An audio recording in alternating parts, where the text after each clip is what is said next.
ለዚች ንግግሬ ዋጋ ከፍላለሁ። የኢትዮጵያን የገንዘብ ሚኒስትር መኪና ላይ ቁጭ ብለው ሲያነቡ በሩን ከፈታ አድርጌ የሚያነቡት ይገባውታል ብላቸው ምንድነው የሚለው? እገባለሁ እኔ ራሴ። የትም ቦታ ስልጣን ቢኖርህ በእግዚአብሔር ፊት ግን ትንሽ የሚጸልይ ህዝብን ለመምራት እኮ ሳትጸልይ አይሆንም። የሚጾም ህዝብ ለመምራት እየበላህ አይሆንም። ባለስልጣናት ናቸው ቤተክርስቲያንን ደጅ መጥናት ያለባቸው። አያችሁ፣ ቤተክርስቲያን ባለስልጣናትን ደጅ መጥናት የለባትም። አንድ በጣም የሚገርም እንግዳ በመካከላችን አለ። ምን አይነት መልእክት ይዞ እንደመጣ አላውቅም። እኔም አሁን ራይት ነው አሁን ነው የሰማሁት። ባልና ሚስት በምንጣፍ የማይገናኙባቸው የጾም አይነቶች ደግሞ አሉ። ሰባቱን ሁሉ ላይችል ይችላል አንድ ክርስቲያን። ሹመትም አይኖራችሁ፣ ዕውቀትም አይኖራችሁ፣ ጤናም አይኖራችሁ፣ ሀብትም አይኖራችሁ፣ ማርያም ስላለችችሁ ብቻ ደስ ሊላችሁ ይገባል። እሷ ስላለችን ይበቃልናል። ሰላም ጤና ይስጥልኝ። ወደ ተከበራችሁ የኢኦቲ ራክት ቤተሰቦች ደምቃችሁልኝ። ዛሬ የምንመለከተው እንግዲህ መምህራችን መምህር ዲያቆን ሆኖ ከያዲ ለመንግስት አካላት ያስተላለፈው ድንቅ መልእክት አለ። እሱን የምንመለከተው ነው የሚሆነው። እሱ ብቻ አይደለም፣ በእዩ ጩፋ መድረክ ላይ የተፈጠረ ነገር አለ። እሱም እንደዛ የምንመለከተናል። እነዚህም ደግሞ እኛን የሚያስተምሩ ቁም ነገር የምንወስድባቸው ቪዲዮ ሰብስባሉ። ሁላችሁም የቪዲዮ ላይክ ማድረጋችሁን አትረሱ። እነዚህም ደግሞ ሳፖርት ማድረግ የምትፈልጉ ይሄን ቪዲዮ ቪፒን አይተና ከስር በኩል ታንክስ የምትመክታለች እሷ መንካት። ሰብስክራይብ ለምንድን ነው የማታደርጉት? አሁን ማርኩ እንደተለመደው ኮሜንት ላይ የገባችሁ እግዚአብሔር ይመስገን ያጻፉልኝ። ወደ ቪዲዮአችን ፖስት ፒል ስጪኝ እስቲ በእናትሽ። በጾም እንኳን አታርፍም። እቺ በሽተኛ ደንበኝነታቸው የኮንዶምና የፖስት ፒል ሲሆን ከሷ ውጪ ሀገር ውስጥ ፋርማሲ የሌለ ይመስል እየተመላለሰ ሲገዛት ተቀራርበዋል። ዛሬም እንደለመደው ፈጠን እያለ መጥቶ እማ ፖስት ፒል ስጪኝ እስቲ በእናትሽ። በጾም እንኳን አታርፍም። ዛሬ ደግሞ ተረኛዋ ማን ናት? የዛሬዋማ ያልተነካካሽ ናት። እያት እስቲ እንዴት እንደምታምር እንዴ! እቺ አይደለች? እቺ እኮ ኤችአይቪ ያለባት ሰማኛል። በሽታን ታቅፈ እንዳትቀመጥ። እቺ እኮ ቤተሰቧ በሙሉ ኤችአይቪ። የምርሽን ነው? እና እኔን አታላ ጉድ ልትሰራይ ነበር? ራቆ ሄድላታለሁ።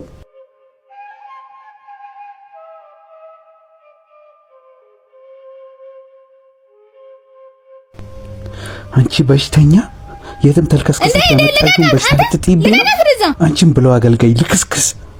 ወንድሜ በጣም ቸኮልክ። አንተ አልጋ ላይ ልትጥላት ስታመቻቸት የነበረችው እሷ እህቴ ናት። ምንም አይነት በሽታ የለባትም። አየህ፣ ቸኮላ አልጋ ላይ ልትጥላት ፈልገ ቫይረስ አለባት ስትባል ግን ልትደበድባት መጣ። አንተ የዝሙት ኃጢአት በሆነው ቫይረስ ስንቱን ሴት በክልሃል፣ ስንቷን ሴት አሳዝናል፣ ስንቷን አገልጋይ ቀጥፋል። እንዲህ የምትፈራው ኤችአይቪ የሚያጠቃው ስጋህን ነው። የምትታመመው በምድር እስካለህ ነው። የነፍስ ቫይረሷ ኃጢአት ግን ስጋንም ነፍስንም ታሳመማለች። ህመሟ ቅጣቷም ዘላለማዊ ነው። ለምን እንደመጣ ቀድሞን እንወቃለን ወንድሜ። ቫይረስን እንደምሸሸው በዚህ ጾም ዝሙትን፣ ሐሜትን፣ ጭፈራን፣ ኃጢአትን በሙሉ ሽሽ። አይነ፣ ጆሮ፣ ልብ ሳይቀር ይጾም። ጾም ጨቅየተን የምንገባበት ሳይሆን በንስሐ ነጽተን የምንጀምረው ነውና ዛሬ ከኛ ጋር ቤተክርስቲያን እንሂድ። ጾምን ዋው ቃውትን ያሰማን በጣም አስተማሪ ነገር ወስዳችሁበታል ብዬ አስባለሁ። እና በነገራችን ላይ በዚህ አጋጣሚ እስቲ ከጾም ጋር ተያይዞ አንድ ሜታ ላይ መተኛት ማለትም ስጋዊነት መፈጸም ይቻላል ወይ እብን ባልና ሚስት እንኳን ቢሆኑ እዚያ መፈጸም ይቻላል የሚለው ነገር ተማውረን እንመለስ። ባልና ሚስት በምንጣፍ የማይገናኙባቸው የጾም አይነቶች ደግሞ አሉ። ሰባቱን ሁሉ ላይችል ይችላል አንድ ክርስቲያን። ሰባቱን አጽዋማት በሙሉ ላይሳካለት ይችላል። ከተሳካለት መልካም ነው። ይሄ ማለት ሰውነቱን ወስኖ ገጥቶ መኖር የሚችል ከሆነ አንድ ጊዜ ግን በባልና በሚስት መካከልም ክርክር የሚያስነሱ ጉዳዮች ናቸው እነዚህ። ምክንያቱም ቀኑን ጨረሳችሁብን እኮ የሚሉ ሰዎች ስለምሰማ ነውና እና በባልና በሚስት መካከልም ጠብ ሊፈጠር ይችላል። ከዚህ የተነሳ ዋናዎቹ ግን ረቡዕ፣ ዓርብ እና የጌታ ጾም ዋናዎቹ ናቸው። እነዚህን መከልከል ይኖርበታል። ከሁሉም በላይ ደግሞ አሌሎቱ ለዘይሰክ ምስለ ቢሲቱ በሰሙነ ሕማማት ደግሞ ከሚስቱ ጋር ለሚተኛ ሰው ወዮለት ነው የተባለው። ከምንም ነገር በላይ ወዮለት። ይሄ ወዮታ ሁሉ ያለበት ነው። ምክንያቱም እንደ ይሁዳ መሆን ነው። ክርስቶስ ታሙት፣ ክርስቶስ ተይዞ እንዴት አንተ ከሚስት ጋር ተድላ ደስታ ልታደርግ ትችላለህ በሚል ወዮታ ጭምር ተጨምሩበት ነው የተከለከለው ማለት ነው። ሌላውን እንግዲህ ከመምህራን እሳቸው ጋር የሚነጋገሩት ይኖራል። በነገራችን ላይ ምዕመናን በዚህ ጉዳይ ላይ ግን ግልጽ ሆኖ ከመምህራን እሳቸው ጋር የማውራት ልማድ ሊኖራቸው ይገባል። ምክንያቱም በዚህ ምክንያት ሚስቱን እያስቀየመ፣ ሚስቱን እያሳዘነ፣ ሚስቱን የሚያጣ ሰው እንዳይኖር ነው። በዚህ ምክንያት ባሏን ከልክላ በጾም ምክንያት ዘማዊ እንዳታደርገው መጠንቀቅ ስላለባት ነው። የጌታ ሕግ ሰውን ወደ ጽድቅ ያመጣል እንጂ ሰውን ወደ ሌላ ተጨማሪ ኃጢአት የሚሰድ ስላልሆነ ነው። እና ከመምህራን ጋር ከመምህራን እሳቸው ጋር በግልጽ የመነጋገር የመወያየት ልምዱ ሊኖራቸው ይገባል። መምህራን እሳዎችም ደግሞ እነሱ የማይሸከሙትን ሸክም ለሌላው እያሸከሙ የሰውን ወገብ መቁረጥ የለባቸው። በሚገባ መጽሐፍ ተመልክተው መምህራንን ጠይቀው ሊነግሯቸው ይገባል። ይህን አድርጉ። ይህን ደግሞ በድፍረትም ያልተጻፈ ነገር ወይም ያልከታዘዙት አልፈው እንዳያደርጉ ደግሞ መጠበቅም የኛ ድርሻ ነው የሚሆነው። ድፍረት ኖሯቸው ሕግ እንዳይተላለፉ፣ ፍርሃት ኖሮባቸው ደግሞ ወይም ዕውቀት ጎሏቸው ለሌላ ኃጢአት ተላልፈው እንዳይሰጡ መጠበቅ ከኛ ይጠበቃል ማለት ነው። ይሄን እያደረግን ልንቀጥል የምንችለው ነው የሚሆነው። ሶስተኛው ደግሞ በተለይ በአብይ ጾም እና በሰሙነ ሕማማት ሴቶች ጌጥ እንዳያደርጉ ጌጦቻቸውን ቢያወልቁ መልካም ነው። መተኛትም እንደቀደመው ዘመን እንደሌላው ጊዜ ዘመን እንቅልፍ ማብዛትም የለም። የእንቅልፍ ጾም የምንለው አለ። ሰውነታችንን ከማስጌጥ የምንከለከልበት ጊዜ ነው። እንዲህ አይነት ነገሮች አሁን አይተሃል አይደል? ማቅ ለበሰ አመድ መሰነሰ የሚባል ነገር ታውቃለህ አይደል? ምን ማለት ነው? በቁሙ አመድ መነስነስ እኮ አይደለም፣ የሐዘን ምልክት ነው። እና ከሚያስጌጡህ ነገሮች፣ ሰውነትህን ደስ ከሚያሰኙ ነገሮች፣ በሌላው ዘንድ ፈክተህ ጎልተህ እንድትታይ ከሚያደርጉ ነገሮች የምትለይበት ጊዜ ነው ለማለት ነው። እንዲህ ባለ ሁኔታ ጾሙን ሊያከብሩት ይገባል ተብሎ ነው የተጻፈው የታዘዘው ማለት ነው። መምህራችን ቃላቱን ያሰማልን፣ ጸጋውን ያብዛልን። እስቲ በዚሁ አጋጣሚ እስከ ስንት ሰዓት ነው የሚጾመው? ሰምተን እንመለስ። በቀን ውስጥ ለስንት ሰዓት ይጾማሉ? አንድ ኦርቶዶክሳዊ ጾም በሆነ ጊዜ ላይ በቀን ውስጥ ምን ያክል ሰዓት ነው መጾም የሚጠበቅ? የቤተክርስቲያናችን ስርዓት በማንኛውም ጾም ዓርብ ሮብም ይሁን ሌሎቹም የቀኑ 6 ጾማት የሚሆኑ ወይም ደግሞ ለመቁረብ አስበን የምንጾመው ጾም ይሁን ወይ ደግሞ በንስሐ አባት የታዘዘ ሰዓቱ ካልተቀነሰ በቀር በቤተክርስቲያን ስርዓት ማንኛውም ጾም የሚጾመው ለ18 ሰዓታት። ይህም ማለት ከምሽቱ 3 ሰዓት ጀምሮ እስከ ቀኑ 9 ሰዓት ድረስ ማለት ነው። ዛሬ የሚጾም ሰው ትናንትና ማታ 3 ሰዓት ይጀምራል፣ ዛሬ 9 ሰዓት እስኪሆን ድረስ መጾም ይኖርበታል ማለት ነው። ለ18 ሰዓት የሚሞላው በዛ መልኩ የምንጾም ከሆነ ነው። ለምንድነው 18 ሰዓት የተመረጠው የምንል ከሆነ ደግሞ ይሄ ከጌታችን ሕማምና መከራ ጋር የሚገናኝ ነው። ጌታችን መድኃኒታችን ኢየሱስ ክርስቶስ ዓለምን ለማዳን የሞተባትን ቀን ዓርብ ዕለትን ስናስባት ሐሙስ ዕለት ማታ 3 ሰዓት ላይ በጌቴሴማኒ ከራት በኋላ ተያዘ። ከ3 ሰዓት ጀምሮ እስከ ቀኑ 9 ሰዓት ድረስ ሲሰቃይ መከራውን ሲያሳዩት ያለ ምግብ ያለ መጠጥ እየገረፉ እያቆሰሉ ምራቅ እየተፉበት ቸንክሮት መስቀል ላይ ካቆዩት በኋላ ከቀኑ 9 ሰዓት ላይ በገዛ ፍቃዱ ነፍሱን ከስጋው ለይቷል። ከዛ በኋላ እስከ 11 ሰዓት መስቀል ላይ ቆይቷል። መስቀል ላይ ቆየው ግን ነፍሱን ከስጋው ከለየ በኋላ ስለዚህ ከምሽቱ 3 ሰዓት ጀምሮ እስከ ቀኑ 9 ሰዓት ድረስ ያለው ጊዜ የጌታችንን መከራ የሚታሰባቸው 18 ሰዓታት ስለሆኑ እነዛን 18 ሰዓታቶች በማሰብ በቤተክርስቲያናችን የጾም ስርዓት እንሰራለን ማለት ነው። ስለዚህ የትኛውም ጾም ለ18 ሰዓታት ነው የሚጾመው። የህመም ያለበት ነፍሰ ጡር የሆነች እናት ወይ ማንኛውም ችግር ያለበት ሰው ካለ ግን ከንስሐ አባት ጋር አስቀድሞ ተነጋግሮ ሰዓቱ ሊቀነስለት ይችላል ማለት ነው። ስለዚህ ታምሜ መጾም ማልችል ከሆንኩ በራሴ ተነስቼ በቃ ዛሬ አልጾም ማለት አልችልም። ይልቁንም ንስሐ አባቴን አማክሬ ተለዋጭ ቀኑን ተሰጥቶኝ ስርዓት ተሰርቶልኝ ነው ማልጾም። ነፍሰ ጡርም ቢሆን የታመሙ ሰዎችም ቢሆኑ የመሳሰሉት ማለት ነው። ስለዚህ ከንስሐ አባት ጋር በመመካከር ማስቀነስ ሊቻል ይችል ይሆናል። በቤተክርስቲያናችን ስርዓት ግን አንድ ሰው ጾም የሚባለው ለ18 ሰዓታት ሲጾም ነው ማለት ነው። እግዚአብሔር አምላክ የልቦናችንን ደጆች በቸርነቱ ይክፈት። አሜን። ቃላቱን ያሰማልን፣ ጸጋውን ያብዛልን። ትልቅ ትምህርት ወስዳችኋል ብዬ አስባለሁ።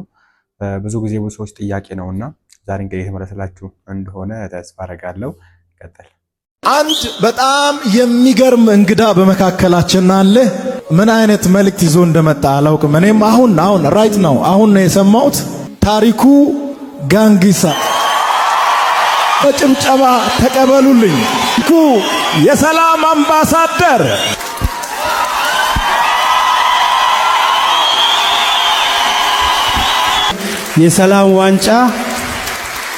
የሰላም ዋንጫ ይሄ የእግዚአብሔር ቤተ ክርስቲያን ስለ ሰላም ስለ ፍቅር ስለምታወራ እዚህ ቁጭ ብላ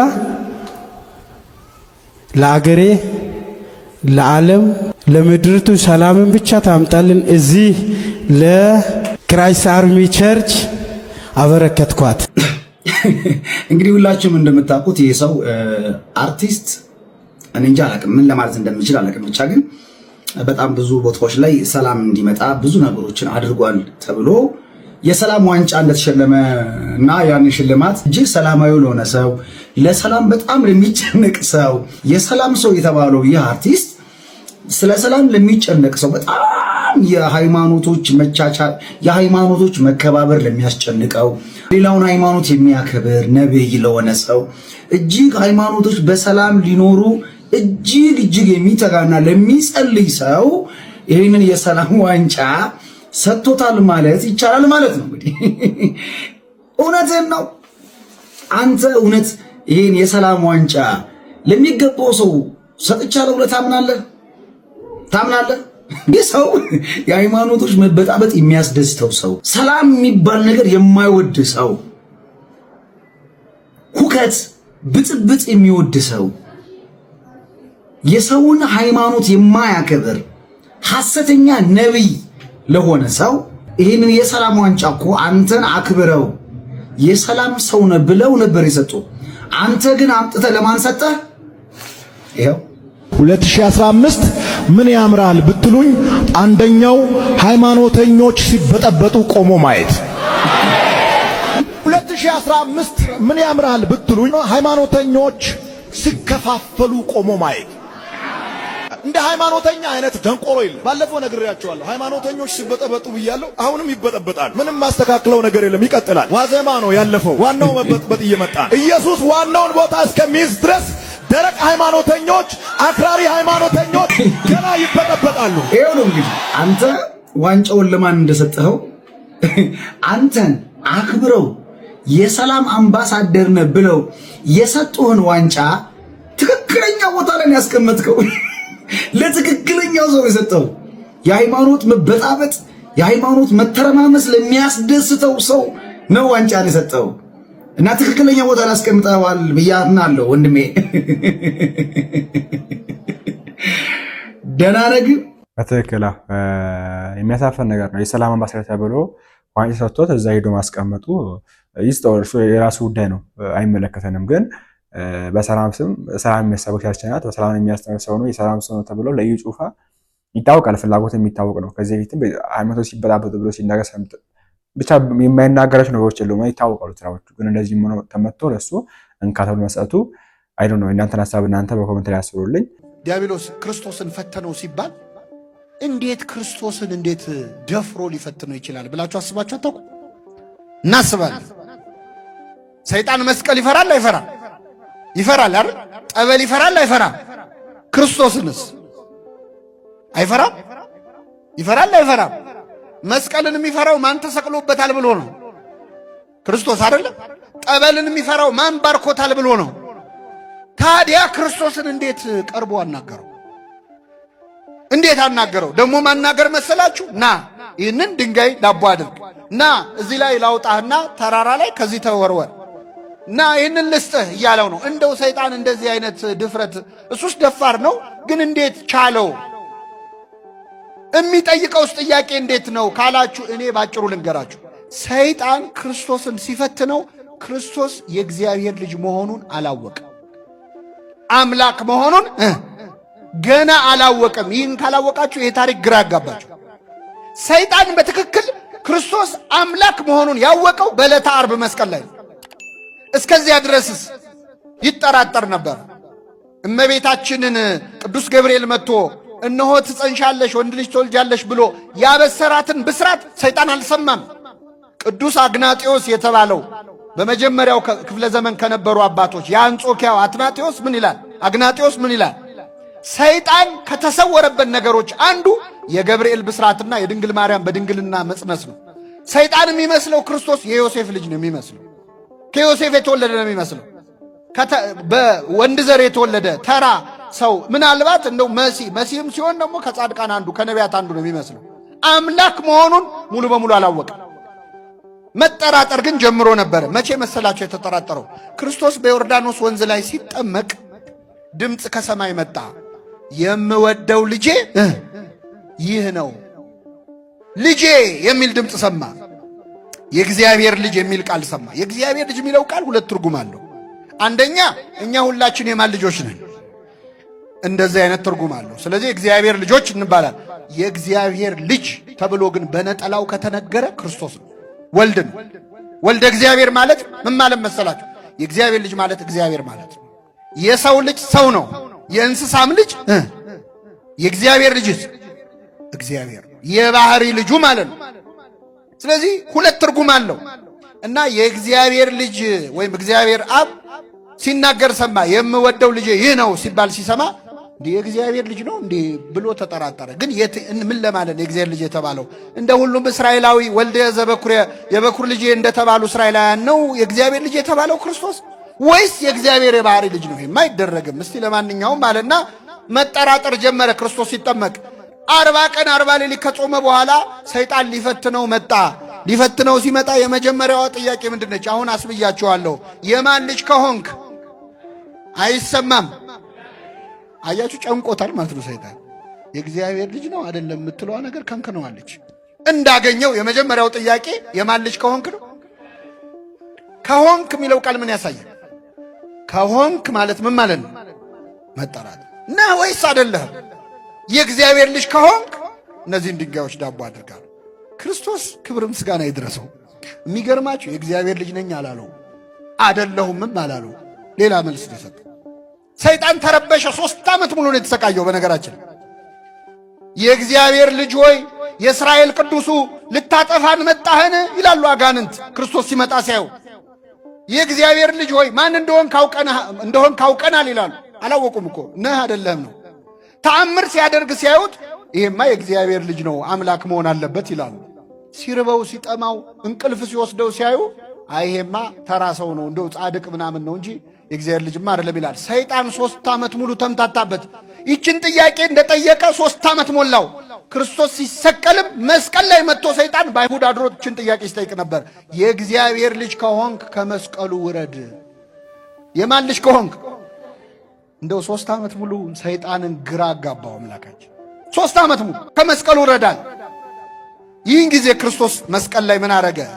አምላኬ አምላኬ ነጽረኒ ወለምን ታደገኒ፣ አምላኬ አምላኬ ተመልከተኝ ለምን ተውከኝ ብሎ ጮኸ ክርስቶስ።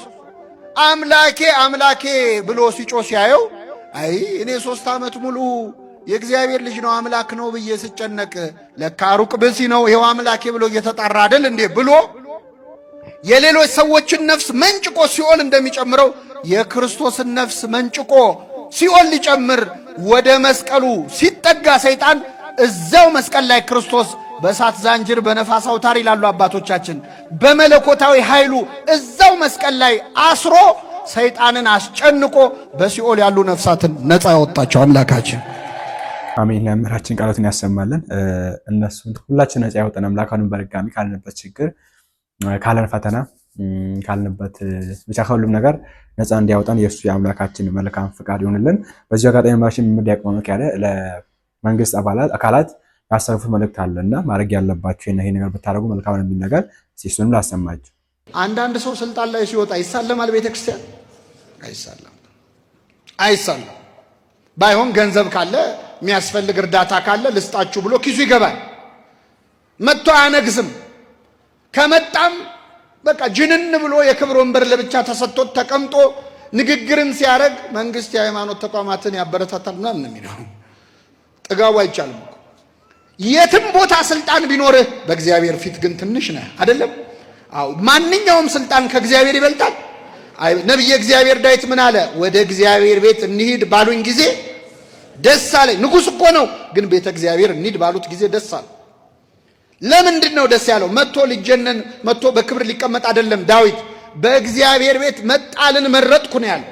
ምን ማለት መረጥኩ? መጣልን። ባለስልጣን ብትሆን ከእግዚአብሔር በላይ ስልጣን የለም። ንጉስ ብትሆን የነገስታት ንጉስ ማን ነው? እግዚአብሔር ነው። ሊሰግድ ወደ ኢየሩሳሌም ወጥቶ ነበር። ትንሽም ይሁን ትልቅም ስልጣን ያላችሁ ይህንን የምትሰሙ ሰዎች ከስልጣናችሁ ማን ይበልጣል? እግዚአብሔር ይበልጣል። ለእግዚአብሔር የምንሰግድበትን ልብ ይስጠን። ትንሽ ሀብት ሲኖረው ሰው ትንሽ ዕውቀት ሲኖረው ይጀነናል።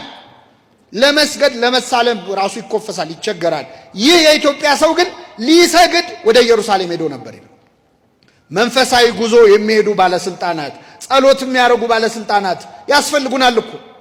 የሚጸልይ ህዝብን ለመምራት እኮ ሳትጸልይ አይሆንም። የሚጾም ህዝብ ለመምራት እየበላህ አይሆንም። ይህ ጃንደረባ ግን ባለስልጣን ነበረ፣ የገንዘብ ሚኒስትር ነበረ። ሊሰግድ ወደ ኢየሩሳሌም ሄዶ ነበር ይላል። አንድ የኢትዮጵያ ሰው ሊሰግድ ወደ ኢየሩሳሌም መጥቶ ነበር። ሲመለስም በሰረገላ ተቀምጦ የነቢዩን የኢሳይያስን መጽሐፍ ያነብ ነበር ይላል። ምን አይነት አስገራሚ ሰው ነው! ከኔ ጋር ናችሁ ምእመናን? ባለስልጣን ነው የሰውዬ፣ ባለ ሀብት ነው። ሊሰግድ ኢየሩሳሌም ሄደ።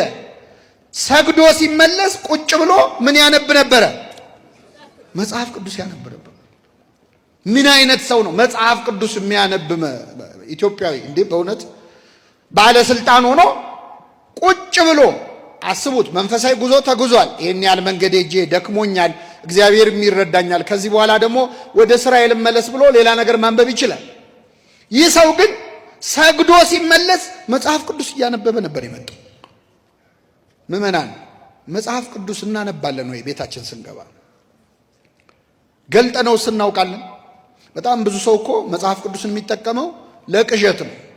እንዳያቃዠው ወይ በራስጌው ወይ በግርጌው አድርጎ ተሳልሞ ያስቀምጠዋል። መሳለሙ ጥሩ ነው። እርኩስ መንፈስ ያርቃል። አዎ የእግዚአብሔር ቃል ነው ያርቃል። እሱ አይደለም። የመጽሐፍ ቅዱስ ክብሩ ግን መነበቡ ነው። ምእመናን ተከድኖ መቀመጡ አይደለም፣ መነበቡ ነው። ወጣቶች ስልካችን ላይ ከምናጠፋው ሰዓት መጽሐፍ ቅዱስ ላይ የምናጠፋው ሰዓት ካልበለጠ ክርስቲያኖች አይደለም። ጠዋት ከእንቅልፋችሁ ስትነቁ መጀመሪያ በእጃችሁ የምትፈልጉት ስልክ ነው ወይስ መጽሐፍ ቅዱስ? መልሱልኝ። ቃውትን ያሰማን ጸጋውን ያብዛልን። ትልቅ መልእክት ነውና እኔ ፈጣሪ የሚባል ነገር ሀገራችን ስለምዷል። እኔም እንደዚህ ነኝ፣ ክርስቶስ እንደዚህ አድርጎ ነበር፣ እኔም እንደዛ አደረኩኝ ምናምን በቃ አድርጎ ራስን እኮ ከጌታችን ጋር እያወደሩ መናገር በተለይ በመንግስት አካላት ትላልቅ ቦታ በሚገኙ የተለመደ ነው። ብዙ ጊዜ ካያችሁ እንደዚህ የሚባል ነገር አለ። ጌታ እንደዚህ አድርጎ ነበር፣ እኔ ደግሞ እንደዚህ አደረኩኝ፣ እዛ ገነት አለች፣ እዚህ ደግሞ ገነት አለች፣ ገነት ሰራው ነው የሚባል ነገር ይሰማልና እግዚአብሔር መካከልን ከነዚህ ያነቀ ከነዚህ ትዕቢት ይሰውረን፣ እሱ ይጠብቀናል ፈልጋለሁ። እኛ ጌታችን አምላካችን አስታራቂ ነው ስንልና ቅዱሳን አማላጅ ነው ስንል የሰማይና የምድር ያለ ርቀት አላቸው። ለምሳሌ ክርስቶስ በቤተክርስቲያናችን ብቸኛና የታመነ አስታራቂ ነው። ክርስቶስ አስታራቂ ነው ስንል አማላጅ ነው እያልነው አይደለም። ለምን እንደማንለው አስረዳሻለሁ። ቅዱሳን አማላጆች ናቸው ስንል እንደ ክርስቶስ አስታራቂ ናቸው ደግሞ እያልናቸው አይደለም። ለምሳሌ ሰው ከእግዚአብሔር ጋር የተጣላው ሰው ከእግዚአብሔር ጋር ሲጣላ ሰውን ከእግዚአብሔር ጋር ሊያስታርቅ አልቻለም። ሰውና እግዚአብሔርን ሊያስታርቅ የቻለው የእግዚአብሔር ልጅ ነው ለማስታረቅም። ምክንያቱም ኢሳይያስ በትንቢቱ እግዚአብሔር ወደ ምድር ተመለከተ፣ ወደ እርሱም የሚማልድ እንደሌለ አየ ካለ በኋላ የገዛ ክንዱ መድኃኒት ሆነችው ጽድቁም አገዘው። ስለዚህ እግዚአብሔር ራሱን ያስታረቀው በልጁ በኢየሱስ ክርስቶስ በኩል ነው። ይሄ ምን ማለት ነው? ጌታችን ኢየሱስ ክርስቶስ ፍጹም ሰው ነው፣ ፍጹም አምላክ ነው። ከሰው ወገን የኛ ሰውነት አለው፣ ከአምላክ ወገን ፍጹም መለኮት ነው፣ ከአባቱ ጋር አንድ ነው። ስለዚህ መሀል ላይ ገብቶ የሰው ልጆችን ዕዳ መክፈል የሚችለው እሱ ነው። ቅዱሳን እንደ ክርስቶስ አስታራቂ ናቸው ማንላቸው እነሱ ከኛ ወገን ብቻ ናቸው። ሊለምኑ ይችላሉ እንጂ እንደ አምላክ ይቅር ማለት አይችሉም። ክርስቶስ ግንስ እንደ ሰውነቱ ስጋውን መስዋዕት አድርጎ ማቅረብ ይችላል። እንደ አምላክነቱ ያቀረበውን መስዋዕት ተቀብሎ ይቅርታ መስጠት ይችላል። ስለዚህ በሚገባ በሁለቱም ወገን የሁለቱም አይነት ማንነት ያለው ክርስቶስ ስለሆነ አስታራቂ ነው ስንል ክርስቶስ መካከለኛ ዕዳ መክፈል የሚችል እሱ ነው እያለን ማለት ቤዛ ነው። ነፍሱን መስጠት የሚችል እሱ ነው። የሱ ደም ነው ሰዎችን ከእግዚአብሔር ጋር የሚያስታርቀው። ለዛም ነው ቅዱስ ጳውሎስ ብዙ ቦታ ላይ እሱ የአዲስ ኪዳን መካከለኛ ነው፣ አስታራቂ ነው። ክርስቶስ የትም ቦታ ላይ በአማላጅነቱ አድኗል አልተባለም። በአስታራቂነቱ ግን ብዙ ቦታ ተብሏል። ክርስቶስ አስታራቂ ነው ስንል ደሙን አፍሷል እያለን ነው። ለምሳሌ ቆላስይስ 1:20 ላይ በደሙ በኩል በሆነው በመስቀሉ ሰላም ሁሉን ለእግዚአብሔር እንዲያስታርቅ ፈቀደ ይላል። በሃይማኖታዊ ቅዱስ ቄርሎስ በምዕራፍ 76 ላይ እንግዲህ የታወቀ የቤተክርስቲያናችን አምድ የሚባለው ቄርሎስ ምን ብሎ ነው የተናገረው? በረከቱ ይደርብንና ሰው የሆነው አለ በእግዚአብሔር ፊት ለአስታራቂነት ሊገለጥ ነው። በምኑ ነው ያስታረቀው ሲል በደሙ። ደሙን አፍሶ ያስታረቀን ቅዱሳን አለኛ በታሪክ ውስጥ የለም። ዛሬ በቤተክርስቲያን ውስጥ የሚፈሰው የማደም ነው የክርስቶስ። ስለዚህ ክርስቶስ አስታራቂ ነው ስንል መድኃኒት ነው፣ ቤዛ ነው፣ ምትክ ነው፣ ነፍሱን ስለሁሉ ሰጥቷል እያለን። ቅዱሳን ጋር ስንመጣ ቅዱሳን ያማልዳሉ ስንል ምን እያለን ነው ማለት ነው? ጸሎት ያቀርባሉ ሶስተኛ ወገን ሆነው ወደ እግዚአብሔር።